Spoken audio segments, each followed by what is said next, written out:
सुप्रभात मित्रों, आज हम स्वर संधि का प्रकार गुण संधि पढ़ेंगे। देखो, इससे पहले अपन ने देश संधि पढ़ ली है।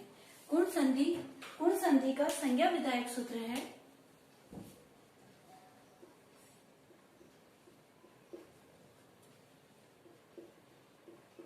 संज्ञा विधायक सूत्र अदेंग गुण है।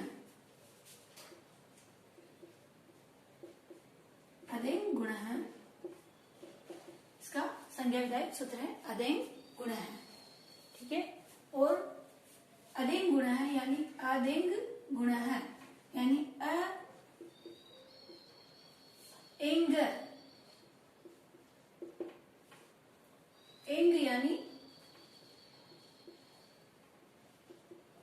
एंग यानी एंग प्रत्याहार, एवोच एवोंग एवोच यानी क्या है एवोंग यानी ए ओ। और अदेंग यानी अत, ए ओ और अ, इनको क्या कहते हैं? गुण कहते हैं। ए ओ को गुण कहते हैं। और इसका संधि विधायक सूत्र है संधि विधायक सूत्र है आर्क गुण। अदेंग गुण और संधि विधायक सूत्र है आर्क गुण। अब इसकी पहचान है, देखो, अ या आ स्वर के बाद में कोई भी असमान स्वर आए, आ के बाद में कोई भी असमान स्वर आए, इसकी पहचान ये है। आ के बाद में कोई भी असमान स्वर आए, जैसे देखो, आ के बाद में ई आने पर क्या हो जाता है? ए। ठीक है। उ आने पर हो जाता है ओ। और आ के बाद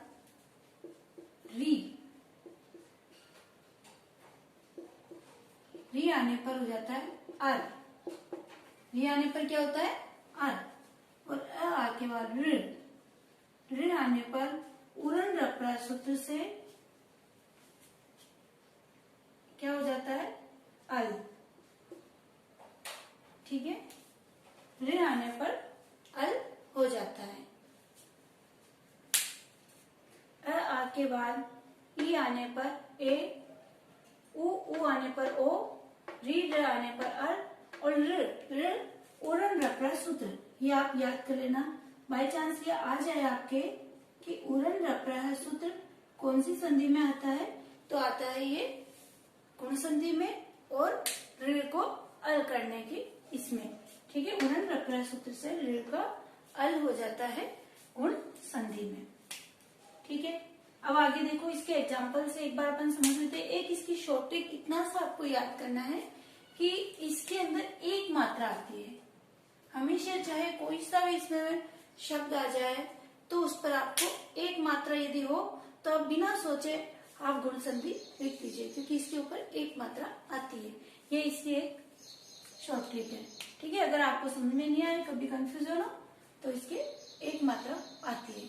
अब देखो, जैसे इसका एग्जाम्पल देखते हैं अपन। राजेश, इसमें देखो, राज प्लस ईश, अ के बाद क्या आ रहा है? ई, और क्या हो गया? ए, यानी राजेश। ठीक है। एक ही मात्रा ये होती है। ठीक है। आगे देखो एक और, जैसे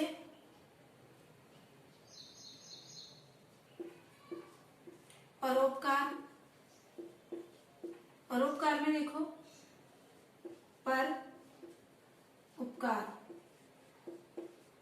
परोपकार में पर उपकार, पर और उपकार, यानी कि यानी अवर्ण, इसके बाद में उ आया है, क्या हो गया? ओ की मात्रा, परोपकार। ठीक है। आगे और देखते हैं।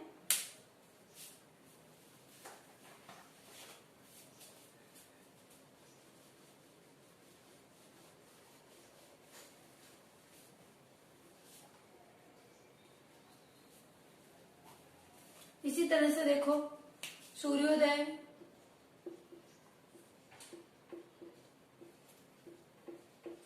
सूर्योदय देखो सूर्य उदय, अ और उ मिलकर ओ हो जाता है। इसी तरह से जलोर्मी,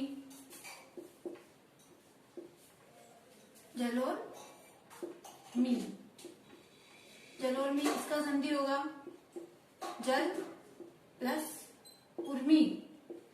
ठीक है, इसमें देखो अ और उ मिलकर ओ हो जाता है।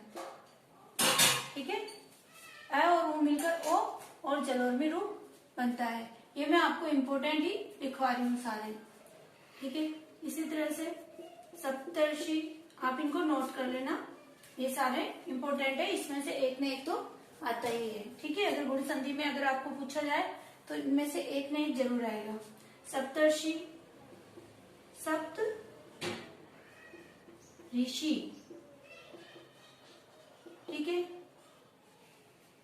अ और री मिलकर क्या हो जाता है अर, सप्तर्षि। ठीक है, इसी तरह से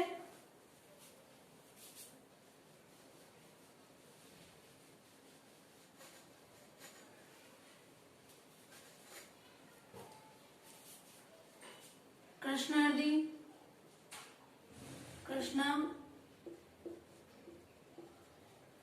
कृष्णार्दी, इसमें भी देखो कृष्ण रिद्धि प्लस री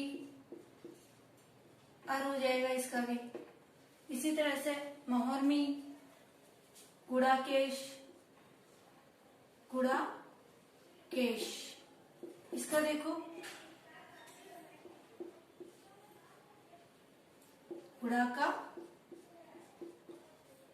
ईश। ठीक है ना, अब देखो इसमें आ और ई मिलकर क्या हो जाता है ए। ठीक है, गुड़ा केश। इसी तरह से उपेंद्र, उप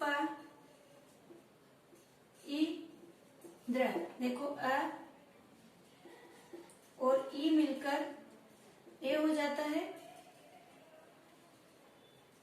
ए होता है और उपेंद्र बनता है।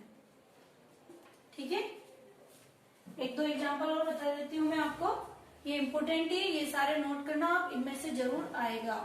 उपेंद्र, हितोपदेश, त्वलकार, मोहर्मी, महर्षि, तथालकार, अधर्म। देखो त्वलकार एक ऋकार वाला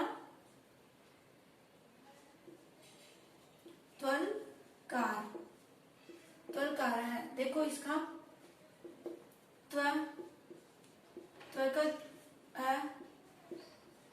ल है, लेकर क्या हो जाता है अल हो रहा है ना, तो ऋ का रे, ये इम्पोर्टेंट है, ऋ मिलकर क्या हो जाएगा अल और त्वलकार रूप बनेगा। इसके बाद देखो तथलकार,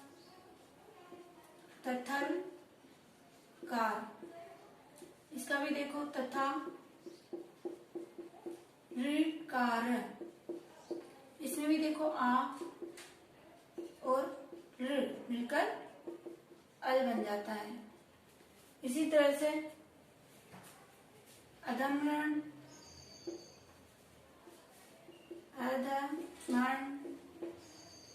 इसमें भी देखो अधम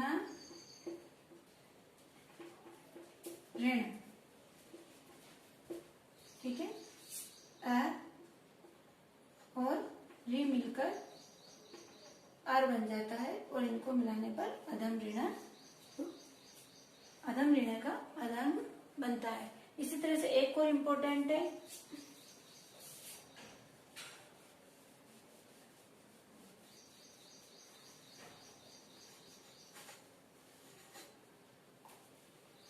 नौढ़ा, न वो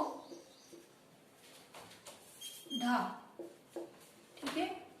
नव प्लस उड़ा, नवोढ़ा, अ और उ बन मिलकर ओ हो जाता है। इसी तरह से एक और महर्षि,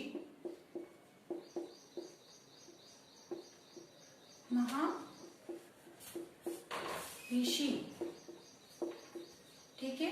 आ और री मिलकर अर हो जाता है, ठीक है ना। आपको गुण संधि अच्छे से समझ में आ गई होगी। सिर्फ आपको एक तो ये मैंने लिखा है, ये इम्पोर्टेंट है, इसमें से एक न एक आएगा। और एक आपके देखो इसका संज्ञा, गुण संधि का संज्ञा विधायक सूत्र अदेंगे। आप सिर्फ ये इतना सा याद रखोगे तो आपको गुण संधि इजी में याद हो जाएगी। एंग, एंग यानी कि ए ओ, ठीक है। अदेंग अ यानी अत, ठीक है। अ या अ के बाद में ए ओ, ठीक है। अ आ के बाद में कोई भी असमान स्वर आए, असमान ह्रस्व स्वर आना चाहिए। कौन सा आना चाहिए? ह्रस्व स्वर, यानी असमान ह्रस्व स्वर आए तो उसका ए या ओ हो जाता है। जैसे देखो आ के बाद में ई आया तो ए हो गया। उ री रे ये सारी क्या है? ह्रस्व स्वर है। तो ह्रस्व स्वर आने पर इनका ई का ए, उ का ओ, री का अल और ए का अल हो जाता है। और इसमें हमेशा एक मात्रा होती है, आपको ये याद रखना है, ठीक है। आपको ये अच्छा लगा होगा वीडियो।